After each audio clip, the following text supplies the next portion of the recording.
120 number ಸರ್ವ ನಮ್ದು. ಈ ಗಣಿಗಾರಿಕೆ ಇದು ಮಾಡೋಕ್ಕೋಸ್ಕರ ಇದು ಮಾಡ್ತಾ ಇದ್ದಾರೆ. ಅಕ್ಕಪಕ್ಕ ಊರೋದು ಜಮೀನು ಎಲ್ಲ ಹಾಳಾಗೋಯ್ತು. ರೈತರುಗಳು ಇದು ಮಾಡಕ್ಕೆ ಭಾಳ ತೊಂದರೆ ಆಯ್ತೈತೆ. ಅದನ್ನ ಮಾಡಬಾರ್ದು ಅಂತ ನಮಗಿದೆ ಸರ್. ನಿಮ್ಮ ಹೆಸರು ಸರ್? ಲಕ್ಷ್ಮೇಗೌಡ ಅಂದ್ಬಿಟ್ಟು. ಯಾವರು? ಮನ್ಶೆಟ್ಟಹಳ್ಳಿ. ಮನ್ಶೆಟ್ಟಹಳ್ಳಿ. ಇಲ್ಲೂ ನಿಮ್ಮ ಜಮೀನು ಇದೆಯಾ? ಇಲ್ಲಿ ಪಕ್ಕನೇ 121 ಸರ್ವ ನಂಬರ್. ಓಕೆ ಓಕೆ ಆಯ್ತು. ಹೊಸಹಳ್ಳಿ, ಹಿರಿಸಾಯಿ ಹೋಬಳಿ, ಚನ್ನರಾಯಪಟ್ಟಣ ತಾಲೂಕು, ಗುರುರಾಜ್. ಇಲ್ಲಿ ಸುಮಾರು ಮನೆಗಳಿದ್ದಾವೆ. ಮನೆಗೆಲ್ಲ ತೊಂದರೆ, ಗಣಿಗಾರಿಕೆ ಮಾಡಿದ್ದಾರೆ. ಕುಡಿಯೋ ನೀರಿಗೆ ತೊಂದರೆ, ಇಲ್ಲಿ ಎಲ್ಲ ತುಂಬ ತೊಂದರೆ ಆಗ್ತದೆ. ಆದ್ದರಿಂದ ಗಣಿಗಾರಿಕೆ ಇಲ್ಲಿ ಮಾಡೋದು ಬೇಕಿಲ್ಲ. ಜನಗಳಿಗೆಲ್ಲ ತುಂಬ ತೊಂದರೆ. ಒಂದು ನಿಮಿಷ ಹೇಳಿ. ಯಾರು ಸರ್? ಮುದಬೇಟ್ಕಾವಲು ಗ್ರಾಮದಲ್ಲಿ ಸರ್ವೆ ನಂಬರ್ 118ರಲ್ಲಿ 9 ಎಕರೆ ಸರ್ಕಾರಿ ಜಮೀನಿದೆ, ಬಂಜಾರು ಬಂಡೆ ಇದೆ. ಅದರಲ್ಲಿ ಗಣಿಗಾರಿಕೆ ಮಾಡಬೇಕು ಅಂತ ಎಲ್ಲ ಇದು ಮಾಡ್ತಿದ್ದಾರೆ ರಾಜಕೀಯ ದುರುದ್ದೇಶದಿಂದ.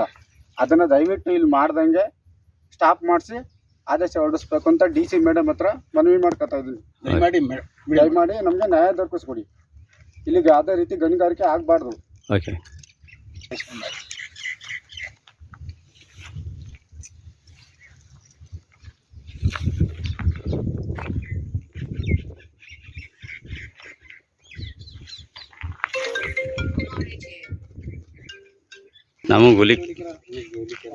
ನಾವು ಹುಲಿಕೆರೆ, ನುಗ್ಗೇಳಿ ಹೋಬಳಿ, ಚನ್ನರಾಯಪಟ್ಟಣ ತಾಲೂಕು ನಮ್ದು. ಹಾಸನ ಜಿಲ್ಲೆ ಚನ್ನರಾಯಪಟ್ಟಣ ತಾಲೂಕು ಹಿರಿಸಾವೆ ಹೋಬಳಿಯ ಮುದಿಬೆಟ್ಟ ಕಾವಲು ಅಲ್ಲಿನ ಸರ್ವೆ ನಂಬರ್ 118ರಲ್ಲಿ 9 ಎಕರೆ 25 ಗುಂಟೆ ಬಂಡೆಯ ಜಾಗ ಇರುತ್ತೆ.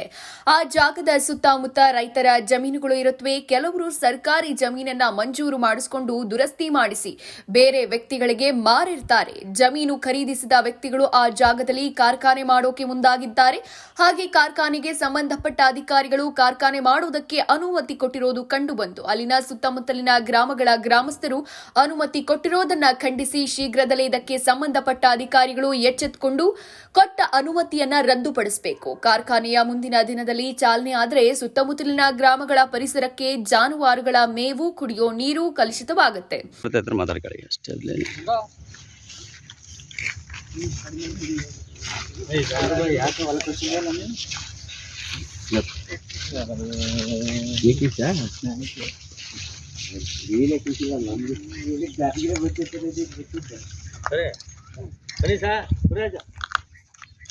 ಬನ್ನಿ ಯಾರ ಬನ್ನಿ ರಮೇಶ್, ಬನ್ನಿ ಸ್ಟಾರ್ಟ್ ಮಾಡಿ. ಒಂಚೂರು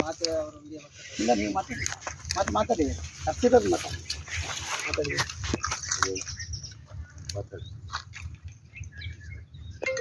ಮನ್ಶೆಟ್ಟಹಳ್ಳಿ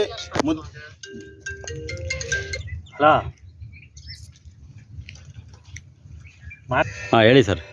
ಆತ್ಮೀಯರೇ, ಮನ್ಶೆಟ್ಟಹಳ್ಳಿ, ಹಿರಿಸಾಯಿ ಹೋಬಳಿ, ಚನ್ನರಾಯಪಟ್ಟಣ ತಾಲೂಕು ಇರತಕ್ಕಂಥ ಮುದಬೆಟ್ಟ ಕಾವಲಿನಲ್ಲಿರ್ತಕ್ಕಂತಹ ಮುದಬೆಟ್ಟ ಬೆಟ್ಟದಲ್ಲಿರ್ತಕ್ಕಂತಹ ಬಂಡೆಯನ್ನ ಗಣಿಗಾರಿಕೆಯನ್ನು ಮಾಡೋದಕ್ಕೆ ಅವಕಾಶವನ್ನು ಕೊಡಬಾರ್ದಾಗಿ ಈ ಮೂಲಕ ಮನವಿಯನ್ನು ಮಾಡ್ತಾ ಇದ್ದೀನಿ. ಕಾರಣ ಮಾತ್ರ ಇಷ್ಟೇ, ಸುತ್ತಮುತ್ತಲ ಮುದಬೆಟ್ಟ ಕಾವಲಿರ್ಬೋದು, ಮನ್ಶೆಟ್ಟಹಳ್ಳಿಯವರು ಇರ್ಬೋದು, ಗೌಡರಹಳ್ಳಿಯವರು ಇರ್ಬೋದು, ಎಲ್ಲರ ಜಮೀನುಗಳು ಸಹ ನೂರಾರು ವರ್ಷಗಳಿಂದ ಇಲ್ಲಿ ವ್ಯವಸಾಯವನ್ನು ಮಾಡ್ತಾ ಇದ್ದಾರೆ. ಈ ಬಂಡೆಯನ್ನ ಗಣಿಗಾರಿಕೆಯನ್ನು ಮಾಡದೇ ಆದರೆ ಎಲ್ಲರಿಗೂ ಸಹ ತೊಂದರೆ ಆಗ್ತದೆ. ಇದರಿಂದ ಜಲಮಾಲಿನ್ಯ ಉಂಟಾಗ್ತದೆ, ವಾಯು ಮಾಲಿನ್ಯ ಉಂಟಾಗ್ತದೆ, ಮತ್ತೆ ತೋಟಗಳು ಎಲ್ಲೋ ಸಹ ಹಾಳಾಗ್ತದೆ. ಜೊತೆಗೆ ಜನಜೀವನ ನಡೆಸೋದೇ ಸಹ ಕಷ್ಟವಾಗ್ತದೆ. ಆದ್ದರಿಂದ ದಯಮಾಡಿ ಈ ಬಂಡೆಯನ್ನ ಗಣಿಗಾರಿಕೆಯನ್ನು ಮಾಡೋದಕ್ಕೆ ಅವಕಾಶವನ್ನು ಕೊಡಬಾರ್ದಾಗಿ ಈ ಮೂಲಕ ತಮ್ಮಲ್ಲಿ ಮನವಿಯನ್ನು ಮಾಡ್ತಾ ಇದ್ದೇನೆ. ಹಾಗೆ ಸುತ್ತಮುತ್ತಲಿನ ಗ್ರಾಮಗಳ ಜನರಿಗೆ ಆರೋಗ್ಯ ಕೆಡುವುದು ನಿಜವಾದ್ದರಿಂದ ಆ ಕಾರ್ಖಾನೆಯ ಅನುಮತಿಯನ್ನ ರದ್ದುಪಡಿಸಬೇಕಾಗಿ ಮನವಿ ಮಾಡಿಕೊಂಡು ಹಾಗೆ ಎಚ್ಚರಿಕೆ ನೀಡಿದ್ದಾರೆ. ಮತ್ತು ಇದಕ್ಕೆ ಸಂಬಂಧಪಟ್ಟ ಸಚಿವರು, ಜನಪ್ರತಿನಿಧಿಗಳು ಗಮನ ಹರಿಸಿ ಜನಸಾಮಾನ್ಯರ ಹಿತದೃಷ್ಟಿಯಿಂದ ತಾವುಗಳು ಅದಕ್ಕೆ ಸಂಬಂಧಪಟ್ಟ ಅಧಿಕಾರಿಗಳಿಗೆ ರದ್ದುಪಡಿಸುವ ಹಾಗೆ ಆದೇಶ ಮಾಡಬೇಕಾಗಿ ವಿವರಿಸಿದರು. ಮುಂದಿನ ದಿನಗಳಲ್ಲಿ ಚಾಲನೆ ಆದರೆ ನೇರವಾಗಿ ಇದಕ್ಕೆ ಸಂಬಂಧಪಟ್ಟ ಅಧಿಕಾರಿಗಳೇ ಇಲ್ಲಾಗುವ ಅನಾಹುತಗಳಿಗೆ ನೇರ ಹೊಣೆ. ಈ ಸಂದರ್ಭದಲ್ಲಿ ಮಂಜುನಾಥ್, ಕುಮಾರ್, ಪವನ್, ಪುರುಷೋತ್ತಮ್, ನಾಗಪ್ಪ, ಮಹೇಶ್, ರಮೇಶ್ ಬಿನ್ ರಾಮಣ್ಣ ಮತ್ತು ಸುತ್ತಮುತ್ತಲ ಗ್ರಾಮಗಳ ಜನರು ಇದ್ರು. ವರದಿಗಾರ ಶಂಕರೇಗೌಡ, ಹುಲಿಕೆರೆ, ಚನ್ನರಾಯಪಟ್ಟಣ. ವೀಕ್ಷಿಸಿ ಮುಂದಿನ ಸಂಚಿಕೆಯಲ್ಲಿ. ತಮ್ಮ ಹೆಸರು ಸರ್? ಪುರುಷೋತ್ತಮ್ HN, ಮನ್ಶೆಟ್ಟಹಳ್ಳಿ, ಹಿರಿಸಾಯಿ ಹೋಬಳಿ. ಮತ್ತೆ ಯಾರು ಮಾತಾಡ್ತೀರಾ? ಮಾತಾಡಿ. ಈ ಮನ್ಶೆಟ್ಟಹಳ್ಳಿ, ಮುದಿಬೆಟ್ಟ ಮತ್ತೆ ಸುತ್ತ ಇರ್ತಕ್ಕಂಥ 5 ಹಳ್ಳಿಗಳು ಸೇರಿ ಈಗ ಹಳ್ಳಿಗಿಂತ ಜೀವನ ಮಾಡೋಕ್ಕೆ ಊರಿಂದ ಹೊರಗಡೆ ಬಂದು ಈ ಬೆಟ್ಟದ ಸುತ್ತ ಎಲ್ಲ ಮನೆ ಮಾಡಿಕೊಂಡು ಜೀವನವನ್ನು ಸಾಗಿಸೋಕ್ಕೆ ಇದೇ ದಾರಿಯಾಗಿ ಇಟ್ಕೊಂಡು ಜೀವನವನ್ನು ನಡೆಸ್ತಕ್ಕಂಥ ಸಂದರ್ಭ ಬಂದ್ಬಿಟ್ಟೈತೆ. ಈ ರೈತರಿಗೆ ಜೀವನ ಮಾಡಲಿಕ್ಕೆ ಇದು ಬಿಟ್ಟರೆ ಬೇರೆ ದಾರಿ ಇಲ್ಲ. ಇದರಲ್ಲಿ ಬರ್ತಕ್ಕಂಥ ವಾಯು ಮಾಲಿನ್ಯದಿಂದ ಅನೇಕ ಕಾಯಿಲೆಗಳು ಉತ್ಪತ್ತಿಯಾಗಿ ಅವರು ದೊಡ್ಡ ದೊಡ್ಡ ಆಸ್ಪತ್ರೆಗಳಿಗೆ ಹೋಗೋಕ್ಕೆ ಅವರಿಗೆ ಖರ್ಚು ಮಾಡೋಕ್ಕೆ ಹಣ ಇಲ್ಲದೆ ಸಾವನ್ನು ಅನುಭವಿಸೋ ಸ್ಥಿತಿಗೆ ಬರ್ತದೆ. ಅದರಿಂದ ಈ ಗಣಿಗಾರಿಕೆಯನ್ನು ನಿಲ್ಲಿಸಿ ಬೇರೆ ನೀವು ಕೃಷಿಗೆ ಬಳಸ್ತಕ್ಕಂಥದ್ದಾಗಲಿ, ಕಾಡು ಮರಗಳನ್ನ ನೆಡ್ಸೋದಾಗಲಿ, ಇನ್ನೊಂದು ಪರಿಸರಕ್ಕೆ ಅನುಕೂಲ ಆಗ್ತಕ್ಕಂಥ ಯಾವುದೇ ವಸ್ತುಗಳನ್ನ ಮಾಡಲಿಕ್ಕೆ ಯಾವುದೇ ಅಭ್ಯಂತರ ಇರೋದಿಲ್ಲ. ಆ ಥರದ ಅನುಕೂಲವನ್ನು ಈ ಗ್ರಾಮಸ್ಥರಿಗೆ ಇರ್ತಕ್ಕಂಥ ಇಲ್ಲಿ ವಾಸ ಮಾಡ್ತಕ್ಕಂಥ ಮನೆ ಇವರೆಲ್ಲ ಇಟ್ಕೊಂಡ್ರಿಗೆ ಅನುಕೂಲ ಮಾಡಿಕೊಡ್ಬೇಕಾಗಿ ನಾವು ನಿಮ್ಮಲ್ಲಿ ಮನವಿ ಮಾಡ್ಕೊತೀವಿ.